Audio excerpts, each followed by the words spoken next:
అందరికీ ఆ రోజు మీరు చిరంజీవి గారు కలిసింది, హగ్ చేసుకుంది, మీరు ఎమోషనల్ అవ్వడం.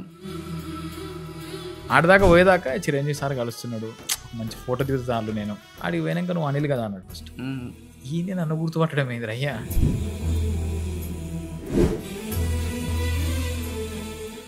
అందరికీ ఆ రోజు మీరు చిరంజీవి గారు కలిసింది, హగ్ చేసుకుంది, వైరల్ అయింది. ఇదంతా తెలుసు. కానీ ఆ పర్టిక్యులర్ ఆ స్టేజ్ పైనకెళ్తున్నప్పుడు ఆయనక్కడ చిన్నప్పటి నుంచి చూసారు. ఆయనక్కడ చూస్తున్నప్పుడు, తర్వాత ఎళ్ళంగానే మాకెవరికీ ఇనిపియలే. కానీ ఆయన మీకు 2 మాటలన్నాడు. సో, ఆ మాటలు అనంగానే మీరు ఎమోషనల్ అవ్వడం. దాని తర్వాత అది అయిపోయింది. అయిపోయిన తర్వాత అసలు 24 గంటలు ఏం నడిచింది? దాని తర్వాత కూడా ఏం నడిచిందసలు?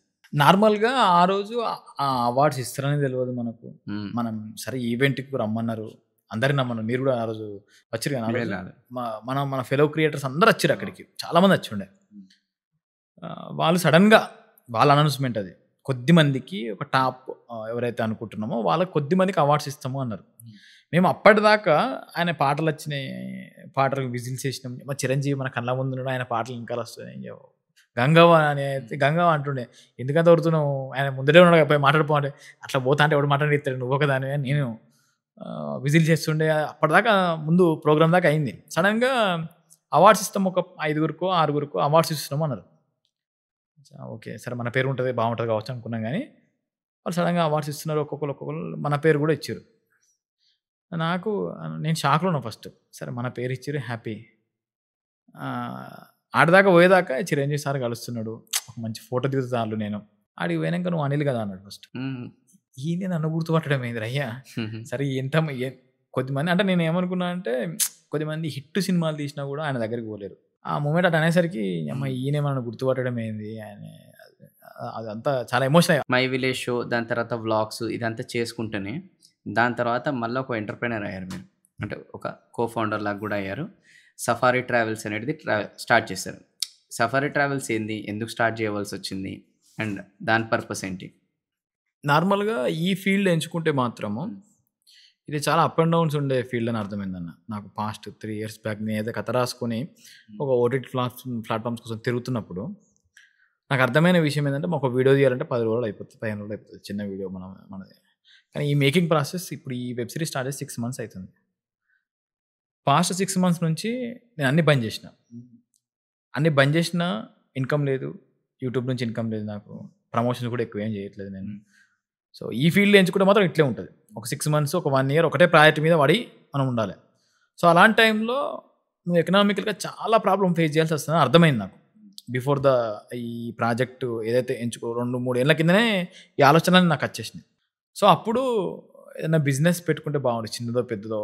కనీసం ఇంట్లో నన్ను అడగకుండా ఇంటికి కొద్ది డబ్బులు పోయేటట్టు ఏదైనా ఒక ఉంటే బాగుండు, ఏదైనా ఒకటి అనుకునే టైంలో ఫస్ట్ మా వైఫ్‌ని పుష్ చేసి ఒకటి ఎంబ్రాయిడరీ అని ఒక చిన్న సంస్థ ఉంది కరీంనగర్‌లో, ఆర్నా ఎంబ్రాయిడరీ స్టూడియో. ఓకే. సో అతను ప్రమోషన్‌కి అడిగుండే, ఏమైనా ప్రమోషన్ చేస్తారా అని అడిగితే, ఎందుకు ప్రమోషన్, ఎందుకు కొలాబరేట్ అయ్యి వర్క్ చేద్దాం మనము. మీ వర్క్ మీరు చేయండి, ఆమెని రిప్రజెంట్ చేస్తుంది మీ బ్రాండ్‌ని. సో నాకు మంత్లీ ఇస్తారా లేకపోతే ఎట్లా ఇస్తారో ఒక డిసైడ్ అయ్యి ఒక ఫ్యాక్టరీ మీద వర్క్ చేద్దాము అని చెప్పి దాన్ని మళ్ళీ స్టార్ట్ చేసి ఆమెని త్రూ బిజినెస్‌ని ముందుకు పంపించాను. అది బాగా హిట్ అయింది. హిట్ అయ్యి వాళ్ళ బిజినెస్ మల్టిపుల్ పెరిగింది. సో దాని ద్వారా ఒక నమ్మకం వచ్చింది. అంటే మనం బిజినెస్ చేస్తే, నేను కాదు ఇంకా, నేను దానికి సపోర్ట్ చేయలేదు, నేను నా ఫేస్ ఏమి యూజ్ చేయలేదు, జస్ట్ ఆమెని పేజ్ నుంచే ప్రమోషన్ చేస్తే ఇంత అయింది, బాగుంది. అంటే మనం బిజినెస్ చేస్తే కూడా మనకు లాభాలు ఉంటాయని ఒకటి వచ్చింది. సో నాకు ఇదే స్టార్ట్ అయింది. నేను ఏదో సినిమాలో పోదాం అనుకుంటున్నాము, తిరుగుదాం అనుకుంటున్నాము, ఏదైనా పెట్టుకుంటే బాగుండు అనే టైంలో మళ్ళీ ఆమెనికే ఇంకొకరు ఆఫర్ ఇచ్చాము. ఇది సారీ షాపింగ్ మాల్ అని చెప్పి, మేము ఇన్వెస్ట్ చేస్తాము, మొత్తము మేమే పెడతాం డబ్బులు, మీరు బ్రాండింగ్ పార్ట్నర్ ఉండండి. సరే ఆమెని కూడా ఇంట్లో ఎందుకు ఖాళీగా ఏదో ఒక పని చేసుకోవాలి. నేను బయటికి వెళ్తే మైండ్ ఒకటే ఉంటే కూడా ఇబ్బంది అవుతుంది. సరే ఏదో ఒక ఇంటి ముందే కదా, మేము అక్కడ సిద్దిపేటను వచ్చేసినాం ఆ షాపింగ్ మాల్ గురించి. ఇంటి ముందే షాపింగ్ మాల్, టైంపాస్గా వెళ్ళి రోజుకు ఒకసారి అట్లా వెళ్ళి ఆడ వీడియోలు చేసి వాళ్ళతో కొలాబరేట్ అయ్యి, తనకు కూడా ఒక వర్క్ ఉంటుంది, తనకు కూడా ప్రొఫెషనలిజం పెరుగుతుంది లైఫ్లో, తనకు కూడా గుర్తింపు ఉంటుంది అని అట్లా మళ్ళీ అది స్టార్ట్ చేసినాను కొలాబరేషన్లో. అది కూడా మంచి హిట్ అయింది. సో నాకు ఇక బిజినెస్ దాని మీద ఒక గ్రిప్ వచ్చింది. ఇప్పుడు అవి 2 మన ఓన్ కావు. అవి వాళ్ళవి. వాళ్ళ ఓను. మనం బ్రాండింగ్ పార్ట్నర్ లెక్కున్నాం. సో, అగ్రీమెంట్ ఉంది. 3 ఇయర్సో, 4 ఇయర్స్ అగ్రీమెంట్ ఉంది. దాని తర్వాత మనం ఇది మనదే అని చెప్పి మనమైతే ఓన్‌గా తీసుకోలేము కదా! అది. సో, మన మన బ్రాండ్ మొత్తము సరే అది ఎన్ని రోజులు ఉంటదో గానీ అట్లా చేయొద్దు అని ఒకటి మళ్ళీ రీకాల్ అయ్యి నెక్స్ట్ ఏదైనా స్టార్ట్ చేస్తే మాత్రం ఓన్ ఫౌండర్ లెక్క ఉంటేనే బెస్ట్. నేనేదో నా ప్రమోషన్ చేస్తా, నేను అది చేస్తా, నేను ఇట్లుంటా అంటే సెట్ కాదు అని చెప్పి మళ్ళీ ఒక ఆలోచన వచ్చి మా ఫ్రెండ్స్ వాళ్ళు ఆల్రెడీ ఒక 1 ఇయర్ నుంచి వర్క్ చేస్తుండే జగిత్యాలలో.